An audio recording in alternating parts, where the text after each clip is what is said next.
Constitutivas, testamentos, fideicomisos, donaciones, compraventas. Protege tu patrimonio y el de tu familia. Pregúntale al notario. Con José de Jesús González, Notario 199.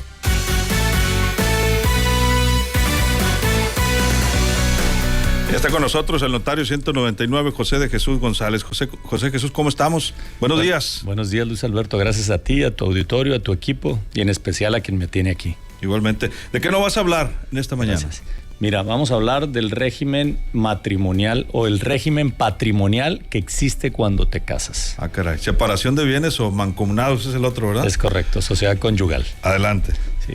Mira, este es un tema que pocas parejas le dedican tiempo antes de casarse.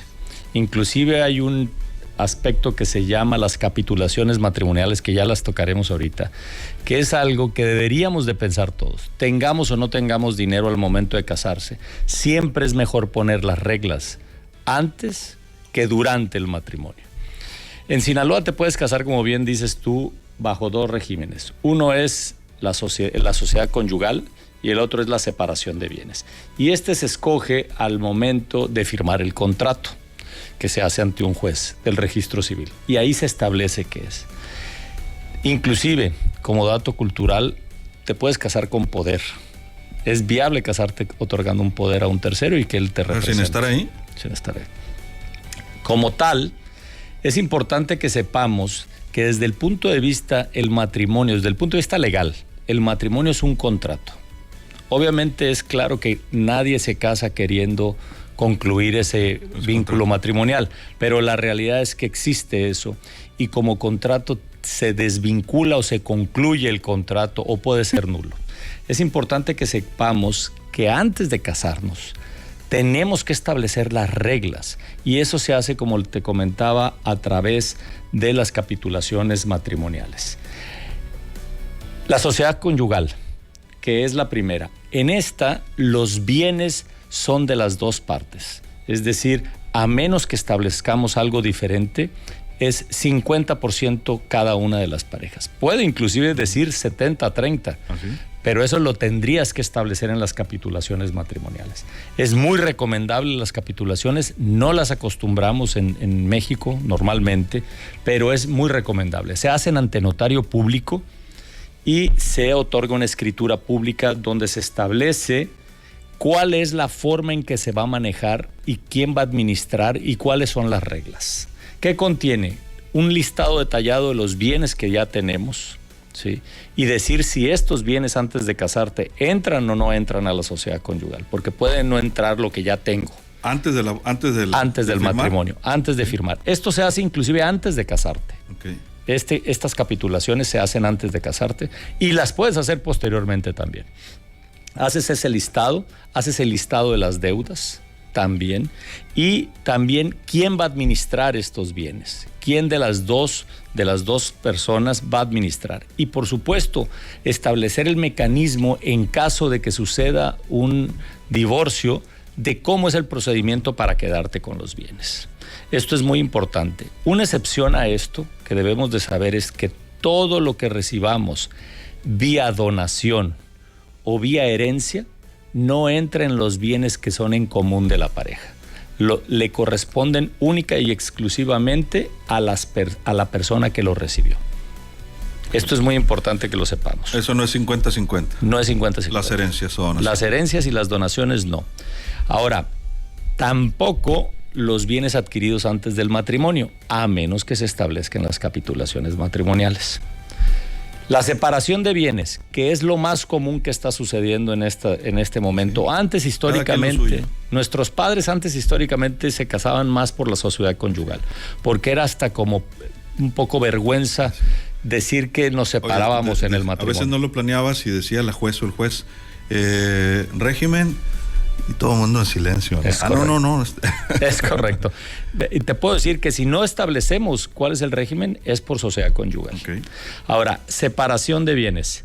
¿Qué significa esto? Que cada uno es dueño de lo que adquirió antes y durante el matrimonio. Esto es bien importante. Salvo, ¿sí?, que lo establezcamos en algunas capitulaciones y digamos, Si no tenemos capitulaciones, todo, y ponemos que es por separación de bienes, todo es de cada quien. Esto es muy importante que lo sepamos. Ahora, mucha gente piensa, por el hecho de poner separación de bienes, significa que mi cónyuge ya no tiene derecho a nada mío. Y aquí hay un dato importante que debemos de saber, Luis Alberto, que es, normalmente esto sucede con la esposa.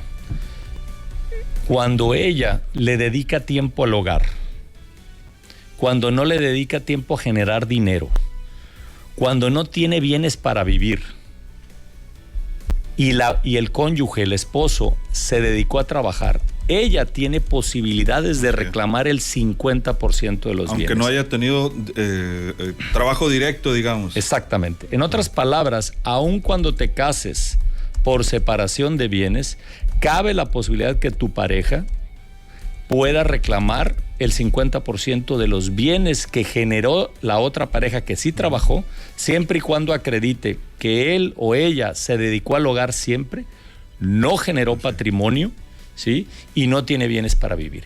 Y esto tiene una lógica jurídica que es salvaguardar la economía de esa persona que no pudo trabajar.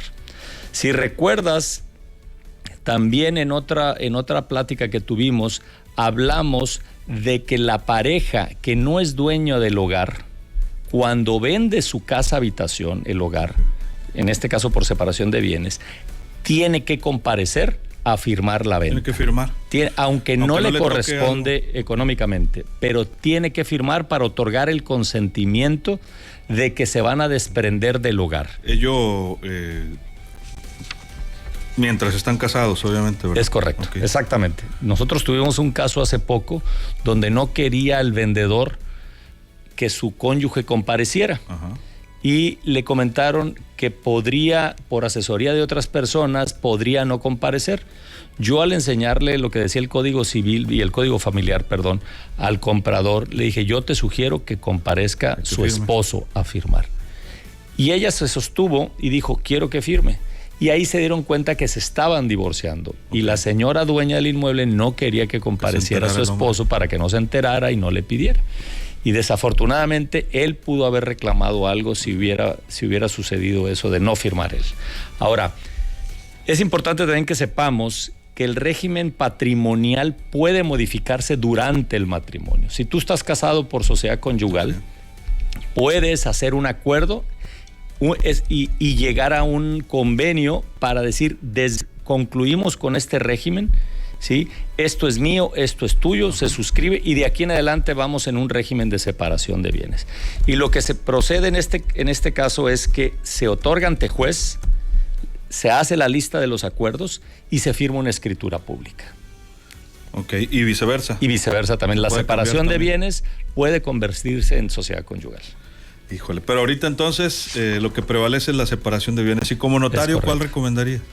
Definitivamente la separación de bienes. Por cualquier situación. Para cualquier situación, procura proteger patrimonialmente también a la familia, es mejor en ese sentido, pero es muy recomendable siempre establecer capitulaciones matrimoniales y acuerdos para ver cómo apoyarse entre las parejas, aun y cuando se divorcien. Muy bien, pues si alguien se quiere cambiar, atención, hay que acudir a su notario más cercano de preferencia. Para más información. Gracias. Mi correo electrónico es notario199@jjgs.mx y en Instagram es notaría199mx. Muy bien, pues muchísimas gracias. Gracias, Luis Alberto, buen día.